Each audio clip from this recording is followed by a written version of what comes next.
Buonasera a tutti et benvenuti dans les montagnes olympiques et comme on dit ici dans le Piémont, les montagnes olympiques des JO de Turin 2006 bien sûr et peut-être bientôt de 2026.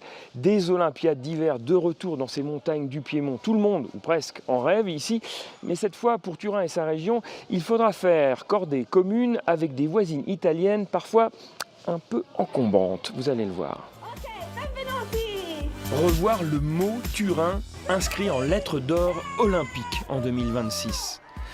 Avant l'été, le tout Torino y croit encore dur comme fer, à l'image de ce flash mob organisé en juin au cœur de la ville.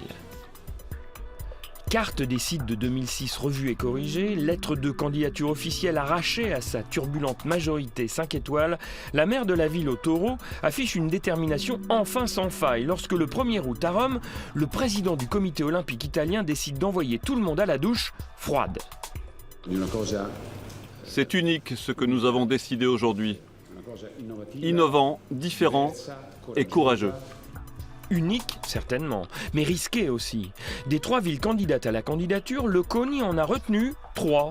Et voilà donc Turin, choisi, mais flanqué de son éternelle rivale milanaise et de la capitale des Dolomites, Cortina. À Sestrières, la potion a d'abord un goût amer pour Monsieur le maire, promoteur historique de la candidature du Piémont pour 2026. La décision du CONI en août dernier n'était pas de nature à nous satisfaire. Elle nous a paru vraiment déséquilibrée en faveur de Cortina et de la région Vénétie, au détriment de Milan et du Piémont. C'est peut-être de notre faute à nous, Piémontais, d'avoir été trop rigoureux dans le calcul du budget de notre candidature, ce qui n'a certainement pas été le cas de nos concurrents de Milan et Cortina. Pas payés en retour de leur expérience de 2006, les Piémontais. Ignorer la bonne gestion passée de leur JO de Turin. Achevé non dans le rouge des bilans comptables, mais avec un tesoretto, une trésorerie d'une petite centaine de millions d'euros économisés sur l'enveloppe des chantiers. Et puis, il y a le dossier qui fâche carrément. La piste de bob des JO de Turin, 100 millions d'euros dépensés pour la construire en 2006 pour seulement 13 compétitions disputées. C'est la grande oubliée de 2026. Le CONI a choisi la piste de Cortina. S'il demande leur avis à des spécialistes, ils lui diront que comme elle est à l'abandon depuis 1956, il faudra entièrement la détruire avant de la reconstruire. Alors que la nôtre, à San Sicario, ne date que de 2006 et n'a besoin que de quelques aménagements pour être remise en service. Mais il n'y a pas que la piste de bob de San Sicario qui pose question. C'est sûrement l'exemple type d'une décision qui se base davantage sur des choix politiques que techniques. Maintenant, si le gouvernement et le CONI acceptent d'amender la copie de cette candidature à 3, en s'appuyant sur des critères objectifs, transparents et équilibrés entre les 3 régions, on pourra avoir un dossier compétitif pour aller devant le CIO et nous, Piémont, obtenir davantage que ce qu'on nous donne pour le moment. Loin, très loin des calculs de la politique romaine, de la Ligue qui miserait sur la Vénétie, des 5 étoiles supporters de Turin, il reste des Turinois.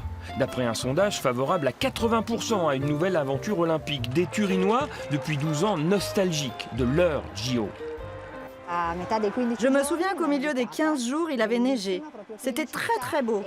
La place des médailles pleine de neige. Et dans cette ambiance particulière, ces sons, ces couleurs des yeux, c'était du grand spectacle. On aimerait vraiment revivre à nouveau ce rêve-là parce que pour cette ville, les Jeux de 2006 ont été un tournant historique. C'est à ce moment-là que la vieille ville industrielle a muté en ville de culture et de tourisme sur la carte du monde. Une vision, une ambition mondiale que les Turinois devront peut-être garder définitivement dans leur poche. Après un énième rebondissement datant de mercredi dernier, le double non du gouvernement italien et de la maire de Turin à la candidature à 3. On était vraiment à 1 centimètre de trouver une entente. Je me demande encore comment il est possible de se quereller alors que le CIO lui-même nous a dit « Félicitations pour votre candidature à 3 ».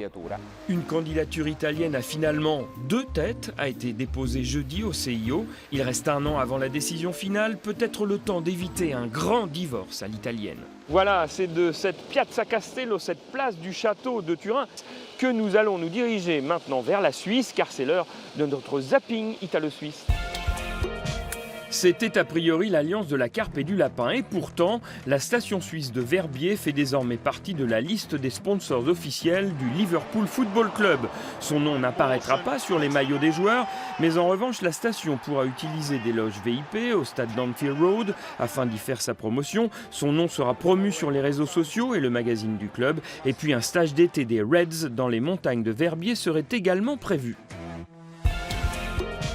Turin, capitale de la planète slow food, c'est parti. Depuis jeudi au Lingotto, l'usine historique de Fiat à Turin, le salon du goût Terra Madre a ouvert ses portes. 7000 exposants, grands ou petits producteurs de nourriture venus du monde entier, et 900 événements au total tenteront de dessiner les contours d'un monde alimentaire meilleur, propre et juste, ainsi que l'a théorisé le fondateur du mouvement slow food, le piémontais Carlin Petrini.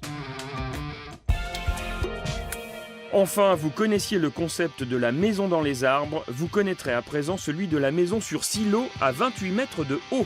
C'est un habitant du Jura bernois qui en a eu l'idée pour loger sa petite famille. Il lui a fallu batailler 3 ans avec l'administration pour obtenir l'autorisation. Finalement, en 1 heure de grue cette semaine, les 116 tonnes de sa maison étaient perchées tout là-haut. Siamo in chiusura, comme disent mes collègues de la RAI de Turin. Cet Alpe Express va se refermer pour cette semaine. Ci vediamo sabato prossimo. À samedi prochain. Ciao, ciao.